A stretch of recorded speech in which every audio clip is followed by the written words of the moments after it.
Sponsored by Nature Pure, Rice Bran Oil and Mustard Oil. 100% natural, 100% healthy. অন্য Mamata, untold story of Mamata. 23 নম্বর এপিসোডের বক্তা পশ্চিমবঙ্গের সমবায় মন্ত্রী অরূপ রায়।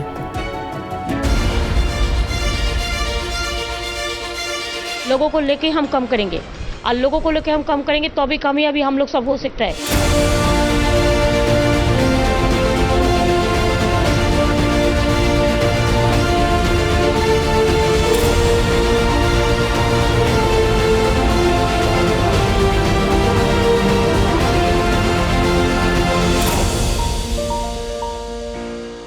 মমতাদির সঙ্গে তো আমরা দীর্ঘদিন মমতাদি যখন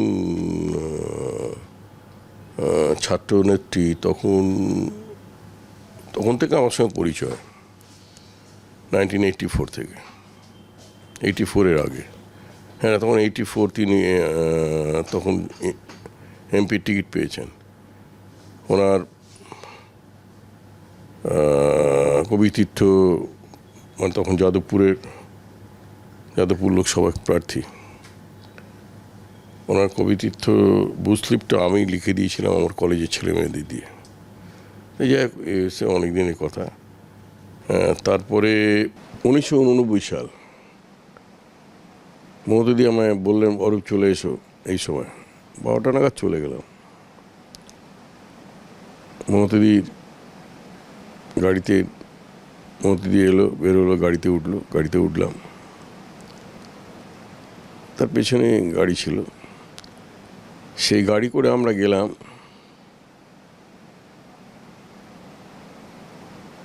বিষ্ণুপুর, সাউথ 24 পরগনার বিষ্ণুপুর। সেখানে দীর্ঘদিন ধরে একটা চাষি তার জমিতে সিপিএম নামতে দিচ্ছিল না, তাকে ধান রুইতে পারছিল না। তা একটা জমি যদি চাষি দিয়ে চাষ করতে না পারে তাহলে খাবে কিসে, তার পেট চলবে কী করে? মোদির কাছে এসেছিল তারা অভিযোগ নিয়ে। মোদি বলে, আমি যাব নিজে গিয়ে, আমি মাঠে নেবে আমি চাষ করে আসবো, তোমাদের চাষের অধিকার ফিরিয়ে দেবো। তা আমি গাড়িতে উঠলাম। সেই গাড়িতে আরেকজন ছিল রন্তি দেশ সেনগুপ্ত, এখন বিজেপি করে। তাই তা আমি মোদির সঙ্গে গেলাম। মোদি সেখানে গিয়ে আমরা গাড়িটা রেখে আমরা নামলাম। চাষিরা সব ছিল, চাষির বাড়ির মেয়েরাও ছিল। মোদি ওই অবস্থা, ওই শাড়ি পরেই কাদায় নেমে গেল। কাদায় নেবে হাতে ওই মানে ধানের ওই যে বীজ বলে না, বীজ নয়, বীজ ফেলার পর ওটা ধান হয়েছে, ছোট ছোট চারা হয়েছে, সেগুলো রোপণ করতে হয়। মমতাদি শুরু করে দিল ওইখানে পটু হাতে, মানে একটা চাষির ঘরের মেয়ে মনে হলো, পটু হাতে ওইখানে ধান রুইলেন। তারপরে যা শাড়ি ফাড়ি সমস্ত কাদা হয়ে গেছে, আর প্রচুর লোক জমে গেছে। এত লোক এসছে, চতুর্দিকে মমতা আসছে, নিজে চাষির অধিকার ফিরিয়ে দিচ্ছে, চাষির মাঠে নেবে চাষ করার অধিকার ফিরিয়ে দিচ্ছে। তারপরে মমতাদি হয়ে গেল ধান রোয়া। চাষির বাড়ির বউয়েরা তারাও নামলো মাঠে, তারাও রুইল মমতাদির সঙ্গে সঙ্গে। হয়ে গেল, মমতাদি উঠলো। তারপরে উঠে চাষির বাড়িতে গেল, শাড়ি ফাড়ি চেঞ্জ করলো। চাষির বাড়ি থেকে একটা শাড়ি দিল মমতাদিকে, সেটা পরে না বোধহয় মমতাদি শাড়ি নিয়ে গিয়েছিল, যে যাই হোক হবে, মমতাদি শাড়ি চেঞ্জ করে পরে আবার গাড়িতে উঠে আমরা তখন ফিরলাম। এটা একটা ঘটনা বলি যে মমতাদি যে কতটা মানে কোনো ক্ষেত্রে ভয় পায় না, এবং মানুষের সঙ্গে যদি কোনো অন্যায় হয়, কোনো অবিচার হয়, কারো যদি অধিকার কেড়ে নেওয়া হয়, অধিকার দিতে মমতাদি সবসময় মানে তার জীবনের ঝুঁকি নিয়ে করতে পারে। এটা আমরা দেখেছি। নদিয়ার গয়েশপুরে 3টে সিপিএমের মহিলা সমিতির সদস্য, মানে ডিওএফের নেত্রী, তারা ধর্ষিতা হয়েছিল সিপিএমের নেতাদের দ্বারাই। মমতাদি খবর পেল, আমি তখন মমতাদি বাড়িতে, সন্ধ্যেবেলা খবর পেল যে নদিয়ার গয়েশপুরে 3জন মহিলা সমিতির সিপিএমের মহিলা সমিতির সদস্যা ধর্ষিতা হয়েছে। খবর পাওয়ার সঙ্গে সঙ্গে মমতাদি রাত্রেবেলা একটা ট্যাক্সি করে, গাড়ি ছিল না, একটা ট্যাক্সি করে গয়েশপুরের দিকে বেরিয়ে গেল। গয়েশপুরে গিয়ে তারপরে আমি শুনেছি বাকিটা। আমি গয়েশপুর যেতে দেখেছি মমতাদিকে গাড়ি করে গয়েশপুর চলে যাওয়া।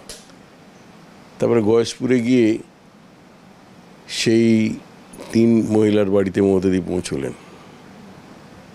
তিনি যে সিপিএম করেন, সিপিএমের কট্টর মহিলা সমিতির সদস্য, সেসব মমতাদি দেখলেন না। একটা মহিলা, সে কোন দল করে আমার দেখার দরকার নেই, তার উপর অন্যায় হয়েছে, সবথেকে মূল্যবান জিনিস তার কেড়ে নেওয়া হয়েছে, তার পাশে থাকা উচিত। চলে গেলেন সেখানে, এই 3টে বাড়িতে গিয়ে তাদের বিরুদ্ধে যে অন্যায় হয়েছে তার প্রতিবাদ করলেন। প্রতিবাদ করে যা করার, তার যেটুকু লিগাল অ্যাকশান নেওয়ার, তিনি ওখান থেকেই তার সুপারিশ করলেন, করে ফিরে এলেন। এটাও দেখেছিলাম। একটা ছোট ঘটনা বলি। 1989 সালে লাল্লু আলম যখন 90 সালে লাল্লু আলম মাথায় আঘাত করলো, দীর্ঘদিন অসুস্থ ছিলেন, খুব দীর্ঘদিন হসপিটালে ভর্তি ছিলেন। পিজিতে প্রথমে ভর্তি, পিজি থেকে তারপরে ওনাকে রাজীব গান্ধী নিজে উদ্যোগ নিয়ে উডল্যান্ডে পাঠালেন। উডল্যান্ডে ভর্তি আছেন। আমি একদিন উডল্যান্ডে উপরে উঠে গেছি, তখন অ্যালাউ নয়, আইসিইউতে আছে, অ্যালাউ নয়। আমি গিয়ে দাঁড়িয়ে মমতাদি আমার দিকে, তখন ডাক্তার চেক আপ করছে, মমতাদি আমার দিকে ফ্যালফ্যাল করে তাকিয়ে আছে। আমি মমতাদিকে দেখছি, ডাক্তার আমাকে দেখে আমাকে এরকম জোরহাত করে বললেন প্লিজ। আমি ইশারায় বুঝতে পারলাম, চলে গেলাম ওখান থেকে। তারপরে মমতাদি সুস্থ হয়ে বাড়ি ফেরার পর মমতাদি বললেন অরূপ দিল্লি যেতে হবে, একটা কোনো জায়গা দেখো থাকবার। তখন উনি যেহেতু নির্বাচনে হেরে গেছেন, উনি এমপি নেই, সেই কারণে ওনার উনি কোনো অব্লিগেশন পছন্দ করতেন না। বলে একটা জায়গা দেখো থাকবার। আমি কারো কাছে অব্লিগেশনে যেতে চাই না, কারণ সে আমাকে অ্যাডভান্টেজ নেবে সেই। তারপরে আমি একটা ওই LIC গেস্ট হাউস এটা দেখলাম, খুব পশ এলাকা, গল্ফ লিঙ্কে, খুব ভালো জায়গা। ওখানে LIC একটা গেস্ট হাউস বুক করলাম। তো সেখানে আমরা উঠেছিলাম, আমি, বক্সিদা, বালু, বাণী সিংহ রায়, সোনালি, আমরা সব গেছিলাম। মমতাদি পরের দিন ফ্লাইটে গেল। মমতাদিকে আমরা এয়ারপোর্ট থেকে নিলাম, রিসিভ করলাম, করে দিল্লি গেলাম। সেটা যাওয়া হচ্ছে ইউথ কংগ্রেস কমিটি করার জন্য।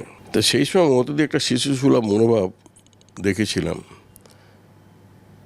একটা বাচ্চা ছেলের মতো, বাচ্চা মেয়ের মতো। মমতাদি কিছু টাকা তখন পার্লামেন্টের ব্যাঙ্ক অ্যাকাউন্টে ছিল।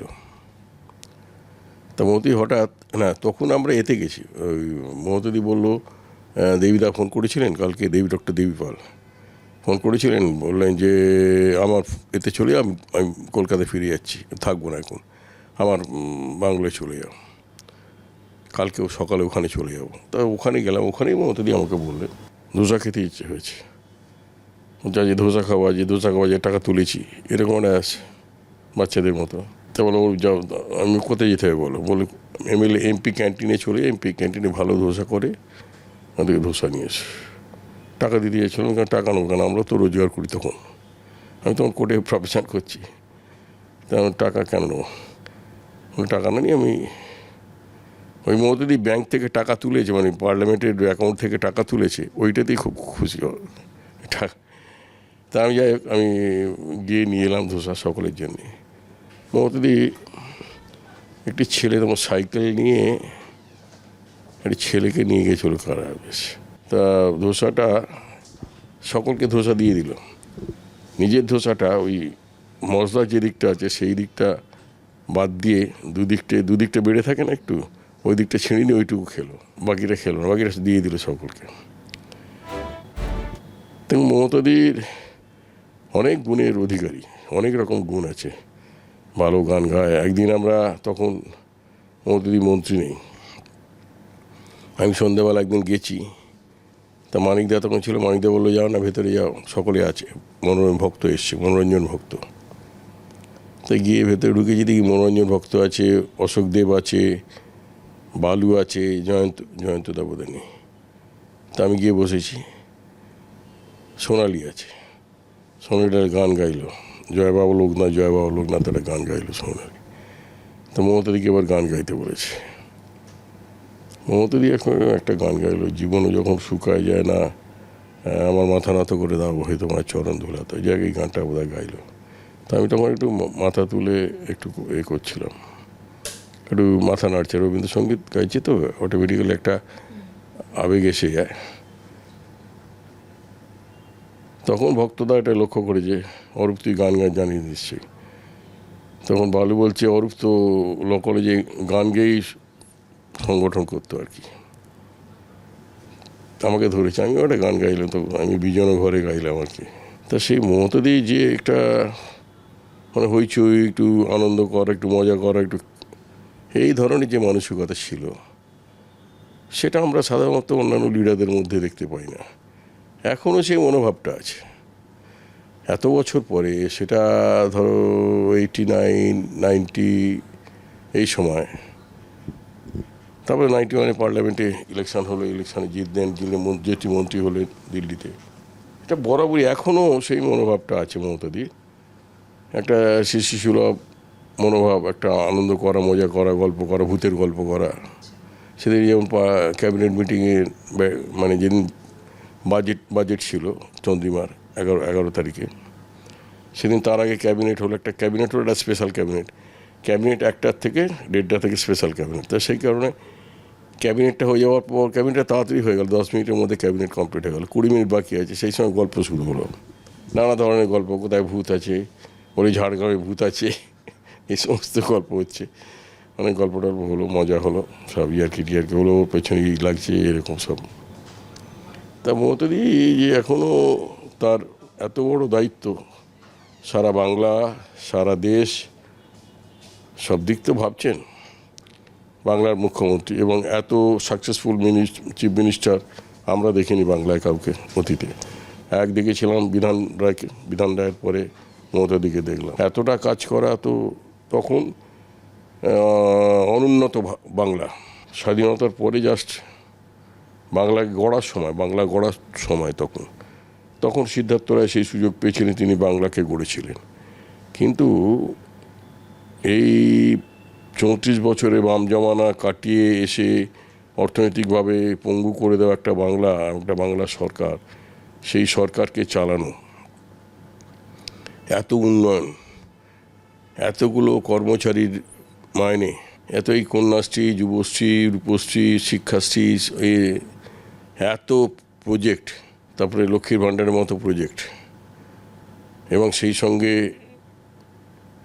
এই 2 বছর করোনাকে মোকাবিলা করে প্রত্যেকটা মানুষের ফ্রি রেশন, প্রত্যেকটা মানুষের স্বাস্থ্যসাথী কার্ড, বিনা পয়সায় চিকিৎসা, প্রত্যেকটা করোনা আক্রান্ত মানুষের বিনা পয়সায় চিকিৎসা হসপিটাল বা এতে। এই এত প্রেশার, তারপরেও দেশের অন্যান্য রাজ্যের কথা ভাবা, আমাদের অ্যান্টি বিজেপি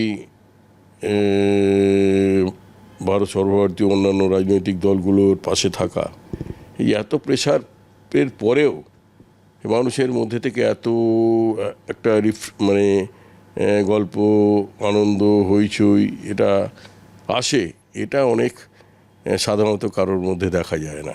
অনেক বড় ব্যাপার এটা। তা সুতরাং সেই মানুষই পারে, যে মানুষের অফুরন্ত এনার্জি, অত এনার্জির মানুষ আমি কাউকে দেখিনি। মমতা দি 3টে, 3:30, 4টে পর্যন্ত জেগে থাকে। এক সময় মমতা দি 1:30টার সময় ফোন করেছেন। 1:30টার সময় ফোন করে উনি লিখতে বলছে, অরূপ এটা পড়ছি, ঠিক হলে বলবে, খারাপ হলেও বলবে আমাকে, কিন্তু ভালো বলবে না। তো এইরকম। তারপরে সকালবেলা ঘুম থেকে উঠেই রেডি হয়ে 8টা, 9টা, 10টা, 11টায় বেরিয়ে গিয়ে বিধানসভায় চলে গেল, অফিস চলে গেল।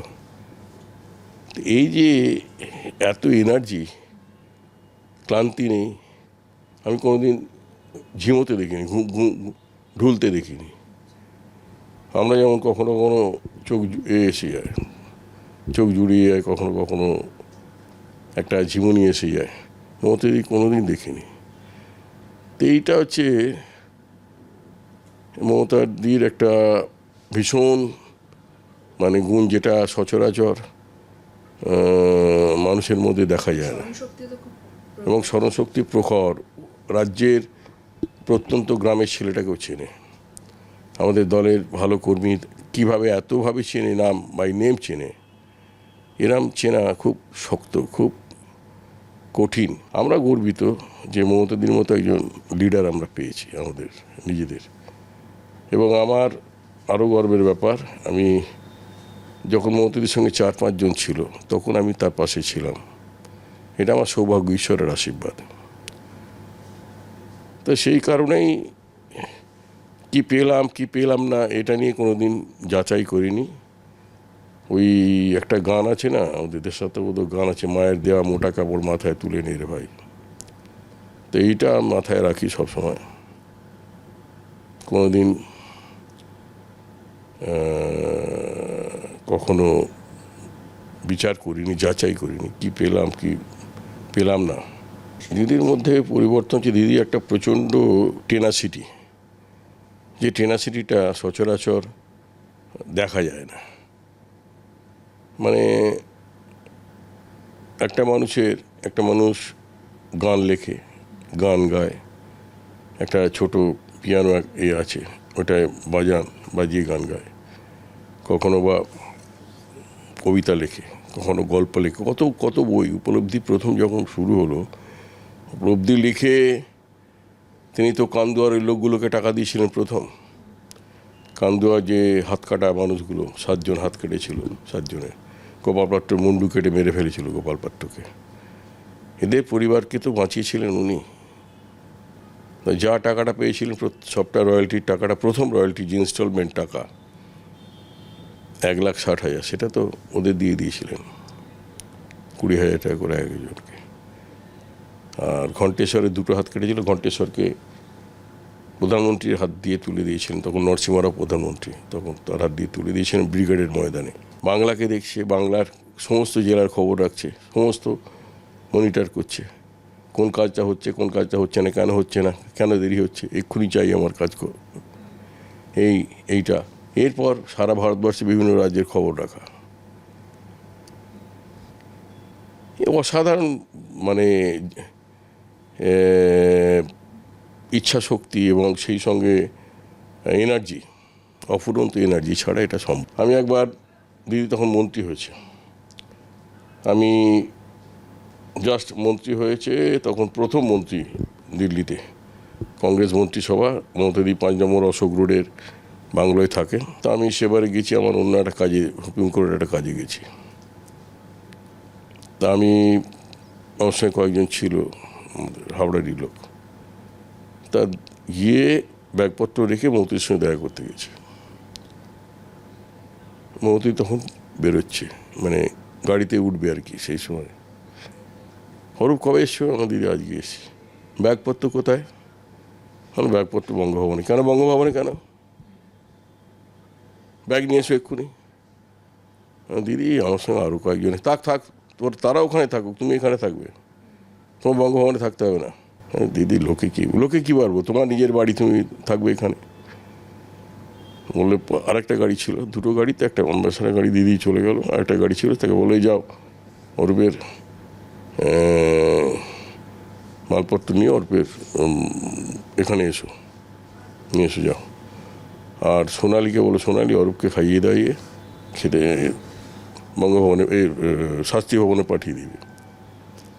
বলে আমি আমার গাড়ি নিয়ে গেলাম, ব্যাগপত্র নিলাম, নিয়ে রাখলাম, রেখে এসে চান টান করে খাওয়া দাওয়া করে শাস্ত্রী ভবনে গেলাম, দিদির দপ্তরে। তো এই ধরনের আন্তরিকতা তো সচরাচর পাওয়া যায় না। এত আন্তরিকতা, এত মানে কর্মীদের প্রতি এত তার ভালোবাসা, এত টান, এটা সত্যি আমরা অভিভূত। বিরোধী দলের প্রতি আমি দেখেছি জ্যোতিবাবু পশ্চিমবাংলার মুখ্যমন্ত্রী, আমাদের সবথেকে বড় এনিমি ছিলেন তো জ্যোতিবাবু, আমাদের অ্যাজ এ বিরোধী দল। তাকেও তো দেখেছি, তার বুদ্ধবাবু বিপদে, বুদ্ধবাবু যখন অসুস্থ, তাকে হসপিটালে ভর্তি করা, তাকে ট্রিটমেন্ট করে সুস্থ করে বাড়ি পৌঁছে দেওয়া। এবং যে কোনো বিরোধী নেতাকে, তার প্রতি তাকে যত্ন নেওয়া, তার প্রতি আন্তরিকতা, তাকে সে যাতে সুস্থ থাকে, ভালো থাকে, এই মনটা সবসময়, তার মানসিকতা তার মধ্যে আছে। সবসময় তার মনে হয় সবাই ভালো থাকুক, বাংলার মানুষও যেন ভালো থাকে, এইটাই। এবার মানুষ হিংসে করে, মানুষ মিথ্যে কথা বলে, সমালোচনা করে, উনি অত কষ্ট পান মনে মনে, কিন্তু তারপরেও যিনি তাকে গালিগালাজ করেন তার জন্য তার বিপদে, তার দুঃখে, তার প্রতিও সমবেদনা সবসময় তার আছে, তার প্রতিও আন্তরিকতা আছে যে ও ভালো থাকুক, সুস্থ থাকুক, যদি আমায় কিছু করতে হয় আমি করব। অনেক সময় চট করে মন খারাপ বুঝতে পারা যায় না, হ্যাঁ মেজাজ গরম থাকে অনেক সময়, তখন মুডটা বুঝে নিতে হয়, বুঝে নিয়ে কথা বলতে হয়। এবার অন্য কেউ রেগে আছে, দিল্লিতে গেছি তখন তখন আমাদের সহকর্মী ছিলেন একজন বাণী সিংহ রায়, মারা গেছেন, কিছুদিন আগে মারা গেলেন। তো কি একটা ব্যাপার, কোথায় ওই একটা মমতাদি তখন মন্ত্রী দিল্লিতে একটা প্রোগ্রাম করেছিল ইন্দিরা গান্ধী স্টেডিয়ামে, মানে ইউথের একটা প্রোগ্রাম। সেই প্রোগ্রাম নিয়ে একটু কি মনোমালিন্য কিছু একটা হয়েছিল। তো মমতাদি আমি গেছি, তখন ঢুকেছি জাস্ট, তখন দিদি ওই খড়ক সিং মার্গের বাংলোয় আছে। মমতাদি বলছি যে অরূপ তুমি কোথায় ছিলে, বাবাটা কিনা বিষাক্ত লাগছে না, একটা গান গাও, অরূপ তোমার বাণী গাও। না সকলকে যদি মন খারাপ করে বসে থাকে, তাকে তার মনটা চাঙ্গা করা, তাকে একটু বোঝানো, একটু তাকে হাসানো, এই যে তার মধ্যে মানসিকতা ছিল। তারপরে বলো অন্তাক্ষরী খেলা হচ্ছে, সবাই মিলে বসে আছে, আমি, বক্সিদা, সোনালি, বাণী সিংহ, বালু, সবাই বসে আছি, মমতাদি আছে, অন্তাক্ষরী শুরু হয়েছে, বলে হ দিয়ে গাও। তা বক্সিদা বলছে হ ধর্মেতে ধীর, এইরকম সব ভাবে সময় কাটতো। একটা হইচই মধ্যে একটা ঘরোয়া পরিবেশে যখন থাকতাম, তখন এই ধরনের সবসময় একটা মমতাদি সবসময় লিড করতেন। আবার পরবর্তীকালে কোনো একটা সিরিয়াস ব্যাপারে হলো, পলিটিক্যাল সিদ্ধান্ত নিতে হবে, তখন তার আবার সিদ্ধান্ত। একবার ইউথ কংগ্রেস প্রেসিডেন্ট রিজাইন করবে ঠিক করেছে। যখন প্রথম কমিটি করতে গেলাম 90 সালে, শীতকাল, ডিসেম্বর মাস, প্রচণ্ড ঠান্ডা দিল্লিতে, রাজীব গান্ধীর সঙ্গে সময় পাওয়া যাচ্ছে না, রাজীব গান্ধীর সঙ্গে টাইম করে, তখন ঝগড়া হয়েছে রমেশ চেনিথালার সঙ্গে। রমেশ চেনিথালা কিছু লোকের নাম দিতে চেয়েছিল, মমতাদিরা এগ্রি করেনি সেগুলো, যে না এদের নাম আমি রাখতে পারবো না। এরা সেই সময় মমতাদি রাজীব গান্ধীর সঙ্গে মিট করার জন্য চেষ্টা করলো, রাজীব গান্ধী ডেট পেল, রাজীব গান্ধী নিজে অ্যাপ্রুভ করে দিয়েছেন সেই কমিটিতে। All India youth Congress committee, এই পশ্চিমবঙ্গ যুব কংগ্রেস কমিটি রাজীব গান্ধী নিজে অ্যাপ্রুভ করেছিলেন, অ্যাপ্রুভ বলে। তো সেই সময় মমতাদি খুব রিজাইন করে দেবে, আমি রিজাইন করে দেবো, আমি থাকবো না।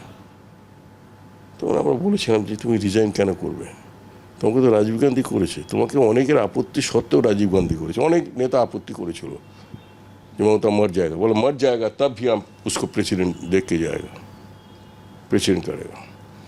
তো all India Paschimbanga youth Congress president করেছিলেন, তাই আমি বলো রাজীব গান্ধী করেছিলেন, কারো কথায় তুমি রিজাইন করবে কেন?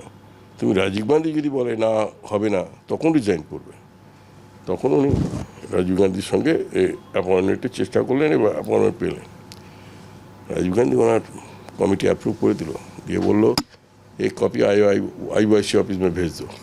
মমতাদি অন্যায়কে কখনোই বরদাস্ত করে না, অন্যায় শুনলে সেটা সঙ্গে সঙ্গে রুখে দাঁড়ায়, রেগে যায়, এটার মোকাবিলা করার চেষ্টা করে মোকাবিলা শেষ পর্যন্ত, এবং এই পর্যন্ত লড়াই করে মানুষের জন্যে, নিজের জীবনে ঝুঁকি নিয়ে লড়াই করা, এই মানসিকতা আমরা তো সচরাচর কোনো লিডার থেকে দেখি না। সবথেকে বড় কথা, আমরা আমাদের জীবনে অনেক দিন হলো রাজনীতি করছি, অনেক রাজনৈতিক নেতা দেখেছি তো, কিন্তু কোনো রাজনৈতিক নেতাকে আমরা তো এইভাবে মার খেতে দেখিনি। মমতাদি মানুষের কাছে এতটা জনপ্রিয়তা পেয়েছেন, তার কারণ হচ্ছে একটা হলো তিনি অত্যন্ত সাধারণ, অত্যন্ত নিচুর তলা থেকে উঠে এসছেন, দারিদ্রতা তাকে কোনোভাবেই পরাস্ত করতে পারেনি। নিজে ছোটোবেলায় টিউশনি করে চালিয়েছেন, রাজনীতি করেছেন, রাজনীতি খুব নিচুতলা থেকে উঠেছেন এবং সবথেকে বড় কথা তার স্যাক্রিফাইস। প্রধানমন্ত্রী এসেছিলেন অটল বিহারী বাজপেয়ী তার বাড়িতে। তো প্রধানমন্ত্রীর বাড়িতে এসে প্রথমে ভাবতে পারেনি যে কোথায় এসছি আমি। সিকিউরিটিদেরকে বলছে কোথায় নিয়ে এসছো আমাকে। তারপরে মমতাদিকে দেখছেন, মমতাদি দরজার সামনে দাঁড়িয়ে আছে, মা পাশে। দেখে উনি গাড়ি থেকে সাহস করে নেমেছেন। আরে মমতা, তোমার বাড়ি কোথায়? বলে এই তো আমার বাড়ি। বলে এইটা তোমার বাড়ি? বলে হ্যাঁ, এটাই আমি থাকি তো এই ঘরে। তখন মমতাদি বাজপেয়ী মমতাদির মায়ের থেকে বয়সে বড়, মমতাদি মায়ের পায়ে হাত দিয়ে প্রণাম করতে উদ্যত হয়েছিলেন। বলছে তোমার কি সন্তানের জন্ম দিয়েছ মা, যে এত বড় একটা লিডার, সারা ভারতবর্ষের লক্ষ লক্ষ মানুষ ও জন্মার জন্য জীবন দিতে প্রস্তুত, সে একটা এইটুকু ছোট্ট টালির চালের ঘরে বাস করে, এটা আমি ভাবতে পারি না। বলেছিলেন হ্যাঁ। তার জনমোহিনী যে শক্তি, মানুষকে আকর্ষণ করার যে তার একটা শক্তি এবং তার আন্তরিকতা, তাকে তার সিকিউরিটি অমুক তমুক অনেক কিছু আছে, জেড প্লাস ক্যাটেগরির সিকিউরিটি, কিন্তু তার মধ্যেও তিনি কারো কথা তোয়াক্কা না করে ঢুকে যান জনগণের মধ্যে, মানুষের মধ্যে, হাত বাড়িয়ে দেন কথায় কথায়। কতবার আমরা বকা খেয়েছি, মার খেয়েছি, মার খাওয়ার মতোই আর কি, মারেনি কিন্তু এরকম তো হাত বাড়াচ্ছ কেন, হাতে লেগে যাবে। হ্যাঁ, লোকজন দাঁড় করিয়ে রেখে দিয়েছে, এত লোক, প্রচুর ভিড়, হাত বাড়াচ্ছে লোক, হাত হাঁটছে, হ্যাঁ, কেউ হাত বাড়াতে বাড়াতে হাতটা কেউ ঝাঁকুনি দিয়ে দিল, লেগে যেতে ইচ্ছে করে না, সে তো কোনো কারণে। তো সেই রকম এই ব্যাপারে তো মানুষের তার প্রতি একটা আকর্ষণ আসবেই, যে এতটা উদার মানুষের জন্যে, আর কোনো বাদ বিচার করে না, উচ্চ নীচ, ছোট বড়, জাতি ধর্ম কোনো দিকে দেখে না, সকলের জন্য মমতাদি। বলেন আমি তো, নিজেই বলেন তো যে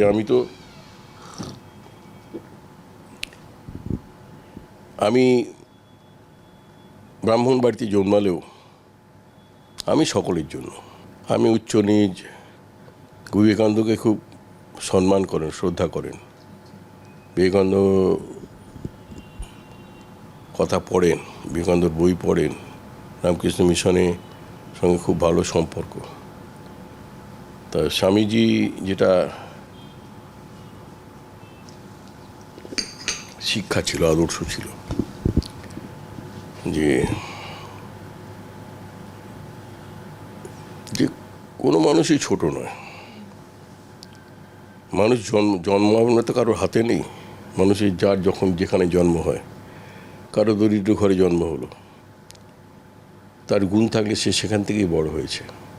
আমরা দেখেছি তো, বহু মানুষ ভারত জোড়া নাম হয়েছে তাদের।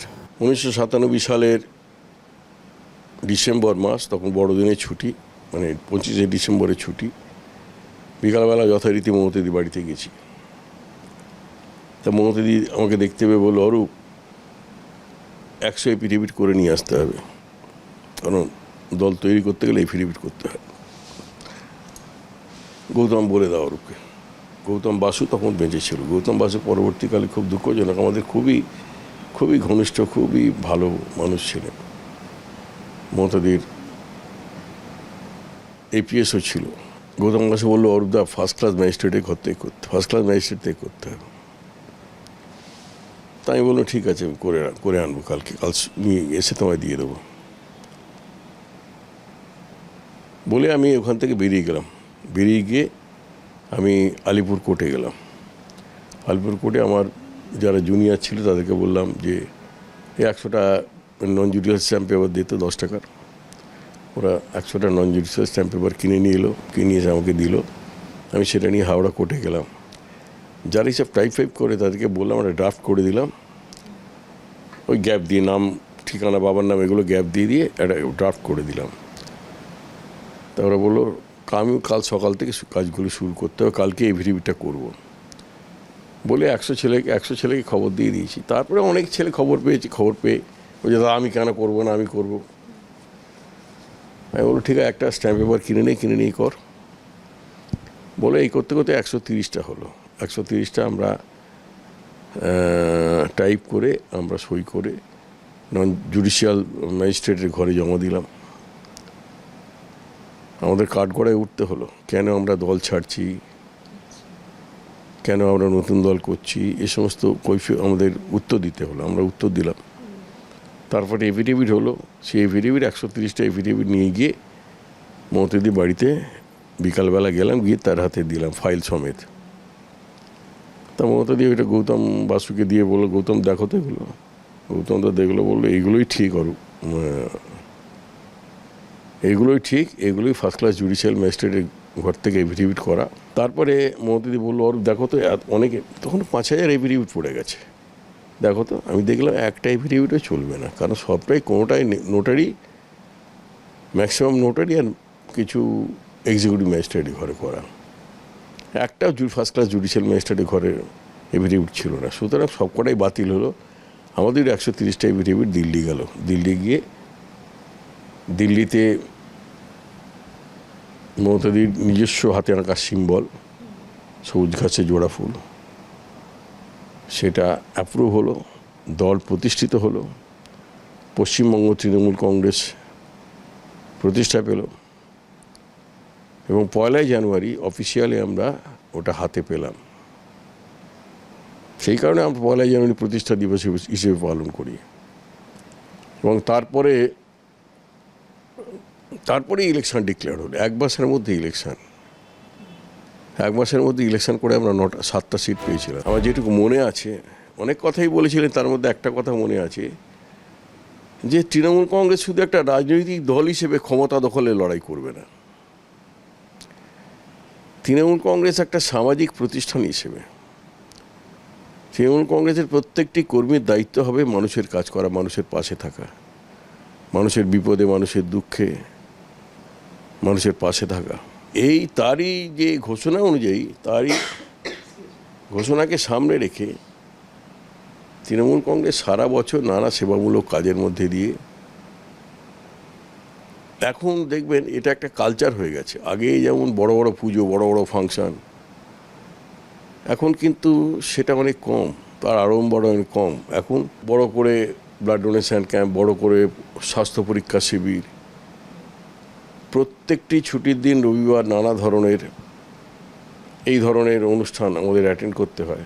আমার মনে হয় এটা মমতাদির যে এই তৃণমূল কংগ্রেস যেভাবে কাজ করে, এটা দেখে মানুষ অনুপ্রাণিত হয়েছে। এবং যেগুলো ক্লাব, অরাজনৈতিক সংগঠন, তারা কিন্তু এই মানসিকতায় বিশ্বাস করে এবং তারা এই ধরনের কাজই বেশি করছে। পুজো টুজো, অনেক ক্লাব আছে, তারা কোনো পুজো করে না, শুধু তারা এই সারা বছর এই অনুষ্ঠান করে, চক্ষু পরীক্ষা শিবির, স্বাস্থ্য পরীক্ষা শিবির, চশমা বিতরণ, ওষুধ বিতরণ, এই সমস্ত সারা বছর ধরে। তা সুতরাং এটা তৃণমূল কংগ্রেস তৈরি করার পর অনেকটা এর প্রতিফলন হয়েছে। সকালবেলা মমতাদিকে ফোন করলাম, ল্যান্ড ফোন, তখন মোবাইল হয়নি, ল্যান্ড ফোন থেকে ফোন করলাম। মমতাদি ফোনটা ধরলো। মমতাদিকে বললাম যে মমতাদি, বললো মিছিলে বেরোচ্ছি। আমার দিদি আজকে সাবধানে থেকো। মমতাদি বলে বরাবর সব সময় যে সাবধানে থেকো, সাবধানে যেও, সাবধানে করো, এইসব মমতাদি বলতো। আমার কি মনে হলো, আমার মুখ দিয়ে বেরিয়ে গেল মমতাদি আজকে সাবধানে থেকো। মমতাদি তখন উল্টো যা বলে, তুমি সাবধানে থেকো। তা মমতাদি বেরিয়ে গেল, আমরাও বেরিয়ে গেলাম আমাদের এলাকায়। সিপিএম বন্ধ রেখেছে, মমতাদি মিছিল করবে। তারপরে আমরা মিছিল ফিছিল করে বাড়ি ফিরেছি। বাড়িতে খবর পেলাম, বাড়িতে এসে ওই ফোন এলো, মানিকদা ফোন করলো। মানিকদা ফোন করে বললো দিদি এরম হয়েছে, দিদি পিজিতে হসপিটালে খুব সিরিয়াস অবস্থায় ভর্তি আছে। সঙ্গে সঙ্গে আমরা সব কিছু দিয়ে, তখন বন্ধ চলছে, একটা বুলেট, আমার একটা একটা বুলেট নিয়ে বেরিয়ে চলে গেলাম পিজিতে, বন্ধ উপেক্ষা করে। তা তখন তো আর দেখা সাক্ষাতের কোনো ব্যাপার নেই, তখন ভয়ঙ্কর অবস্থা। তারপরে সবাই হাজার হাজার ছেলে পিজিতে বসে আছে, আমরা তো আছি প্লাস। তারপরে কয়েকদিন পরে মমতাদিকে ওখান থেকে ট্রান্সফার করলো উডল্যান্ডে। উডল্যান্ডে ছিল, উডল্যান্ডে বেশ কয়েকদিন থাকার পর তারপরে সুস্থ হলো। ভয়ঙ্কর পরিস্থিতি হয়েছিল সেসব, বাঁচার আশা ছিল না। সেই সময় ওনাকে প্রেসিডেন্ট ডিক্লেয়ার করা হলো উইথ পশ্চিমবঙ্গ যুব কংগ্রেসের সভানেত্রী। কয়েকজন বাধা দিয়েছিল তাকে যাতে সভানেত্রী না করতে বলা যায়। তা সব কিছু উপেক্ষা করে রাজীব গান্ধী তাকে জোর করে প্রেসিডেন্ট করেছিলেন। কারো কথা না শুনে রাজীব গান্ধী প্রেসিডেন্ট করেছিলেন, এবং তারপর তিনি সুস্থ হয়ে ফিরলেন, কয়েকদিন বাড়িতে রেস্ট নিলেন।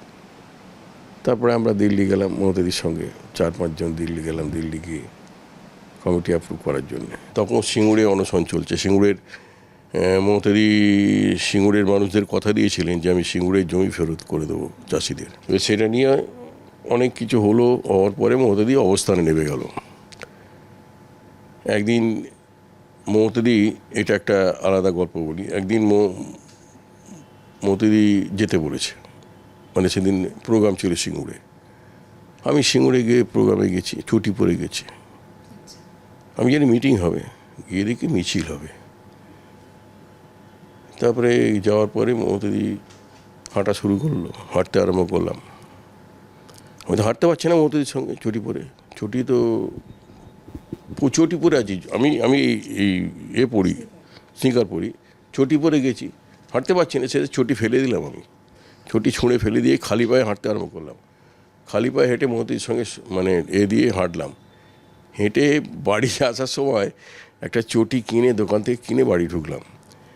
তা এই ধরনের ব্যাপার হয়েছে। আমি একদিন প্রচণ্ড বৃষ্টি, তখন অবস্থান চলছে, প্রচণ্ড বৃষ্টি হয়েছে। আমি তখন সিঙ্গুর থেকে প্রোগ্রাম থেকে বেরিয়ে আমি আসছি। তা মমতাদি ফোন করলো, অরূপ প্রচণ্ড বৃষ্টিতে সব ভেসে গেছে, একদম সমস্ত ভিজে হয়ে গেছে, এত বৃষ্টি হয়েছে, তুমি কটা বাস পাঠিয়ে দাও না। আমাদের দিয়ে আমি এক্ষুনি পাঠাচ্ছি বলে আমি সঙ্গে সঙ্গে ফোন করলাম যারা বাসের ইউনিয়নে আছে আমাদের, ওদেরকে বললাম এক্ষুনি বাস নিয়ে বেরিয়ে চলে যাও। তা যে বাসগুলো রুট থেকে বেরিয়ে মানে রুটে স্ট্যান্ডে আছে সেগুলো পাঠিয়ে দিল, 3-4টে বাস পাঠিয়ে দিল। তারা চলে গেল, মোদি তাদেরকে ওতে রেখে তারা সেই রাত্রিটা কাটালো এই বাস নিয়ে। এটা একটা ঘটনা। একদিন মমতাদি বললো, অরূপ কালকে তো শিক্ষক দিবস আছে, শিক্ষক দিবসে কিছু মানুষকে সম্বর্ধনা দিতে হবে। দিদি একটা কাজ করতে পারো, তুমি আমাদের ব্রজবাবু আছে, ওই জাতীয় শিক্ষক পুরস্কার পেয়েছিলেন, ওনাকে দিতে পারো। আর হুগলিতে একজন শিক্ষক ছিলেন, জাতীয় শিক্ষকের পুরস্কার পেয়েছেন, ওনাকে। তা বললো ঠিক আছে, কালকে তাহলে শিক্ষক দিবসের প্রোগ্রাম, তুমি ব্রজবাবুকে নিয়ে চলে আসবে। তো আমার মাথায় এলো, দিদি উত্তরীয় লাগবে তো? বলে হ্যাঁ উত্তরীয় লাগবে তো। তখন সন্ধে হয়েছে, 6টা বাজে। বলে এখন যেতে যেতে উত্তরীয় পাবে কোথাও? বলে আমি জোগাড় করে নেবো, তুমি চিন্তা করো না। কটা উত্তরীয় লাগবে?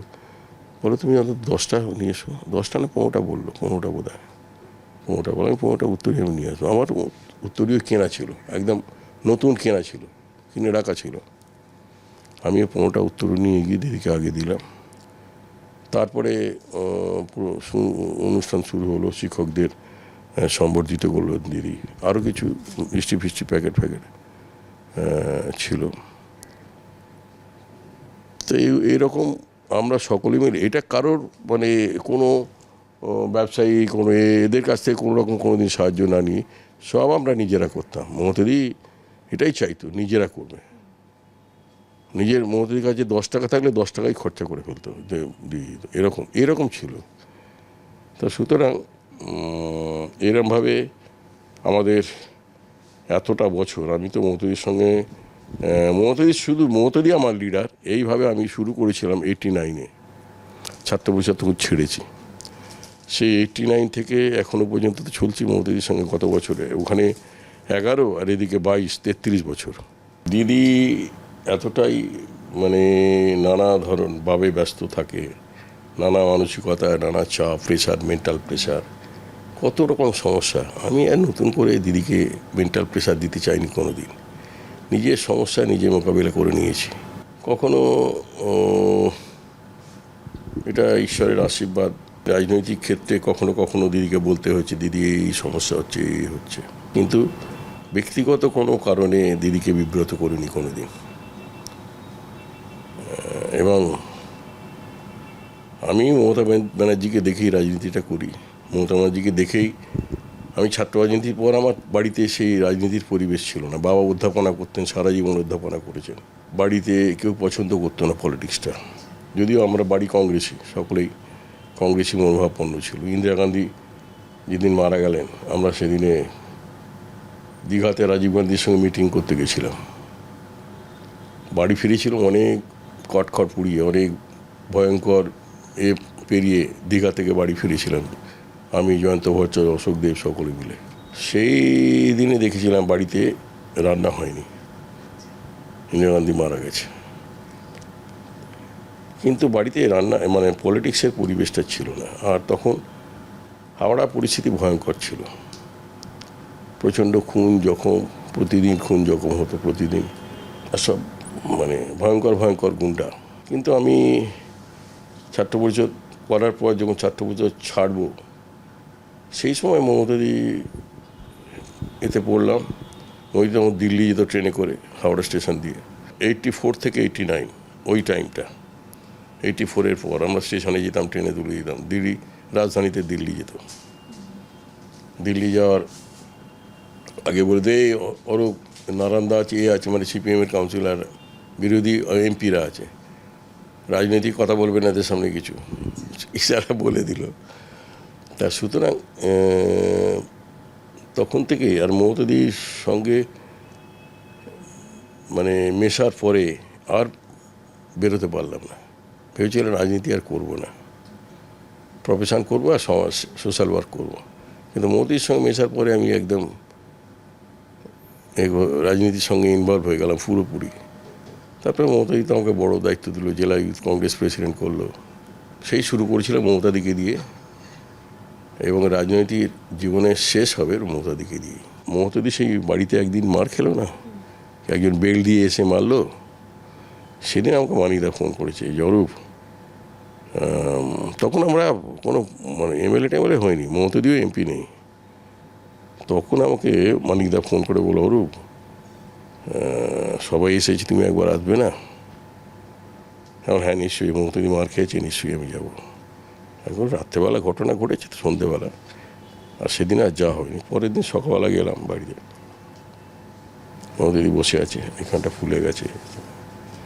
মমতাদি বলে যে কি অরূপ, আজ তো হাওড়ায় প্রোগ্রাম আছে, ওইটা আমি বারণ করেছিলাম যাওয়ার জন্য, যেতে বারণ করেছিলাম।